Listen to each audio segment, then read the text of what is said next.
यहाँ का सारा काम डन हो चुका है, बस ये अबे ओ पागल सी क्या कर रही है ये? तो सारा काम खराब कर रही है। तुझे काम करना नहीं आता ना? रखा किसने ऐसे यहाँ पे? आपने रखा है? नहीं, मैंने तो नहीं रखा है।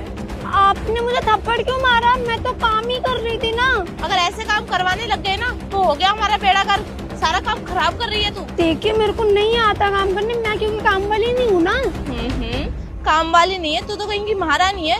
एक तो मेरे अंडर काम कर रही है और मुझे ही बोल रही है कि तू काम वाली नहीं है। अपनी गलती छुपाने की कोशिश मत कर, समझी? वरना एक थप्पड़ और मारूंगी, सारी कल ठिकाने आ जाएगी मेरी। तो अब मैं सैलरी काटूंगी। क्या बोला तुमने? तुम मेरी सैलरी काटोगी? तुम मुझे जानती भी हो हाँ कि मैं कौन हूँ? यहाँ मैं कोई काम करने वाली नहीं हूँ। बहुत बड़ी गलत फहमी हो रही है तुम लोगों को। Shut up. एक थप्पड़ और मारूंगी। यहाँ काम करने वाली नहीं है तो फिर यहाँ काम कैसे कर रही है? तुम जैसे गरीबों को ना मैं बहुत अच्छे से जानती हूँ। तू चाहे कितने भी बहाने मार ले कि तो यहाँ काम नहीं करती, लेकिन तो यहाँ काम करती है जब भी तो हमारी साइड में आई है, वरना यहाँ तो किसी को एंट्री अलाउड नहीं है। अच्छा, किसी के एंट्री अलाउड नहीं, इसका मतलब मैं यहाँ किसी वजह से आई हूँ ना? बिना सोचे समझे बस मुझे जज कर रही हो और मुझे थप्पड़ मारा तुमने। चाहो तो मैं भी उल्टे हाथ से खींच के थप्पड़ तुम्हें मार सकती हूँ, समझी तुम? कैसा लगा? मार के दिखा जरा। दोबारा उल्टा बोली ना तो तेरी जुबान निकाल के बाहर फेंक दूंगी, समझी? और आपने रखा क्यों इसे बिना मुझसे पूछे? मैंने आपको मना किया है ना, किसी भी ऐसे बदतमीज पर्सन को यहाँ पे नहीं रखना।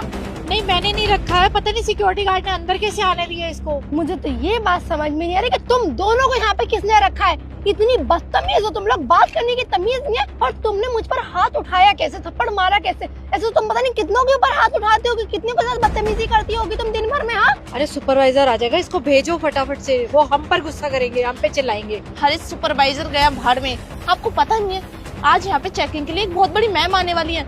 अगर उनके सामने ये ऐसी हरकत करेगी तो वो तो हमारा टेंडर कैंसिल ही कर देंगे ना। तो भेजो ना, इसको निकालो फटाफट से यहाँ से। क्यों खड़ा किया हुआ है इसको यहाँ पे? इन जैसे लोगों को तो मैं रखना ही नहीं चाहती। पिछले महीने भी मैंने 2-3 लोगों को निकाला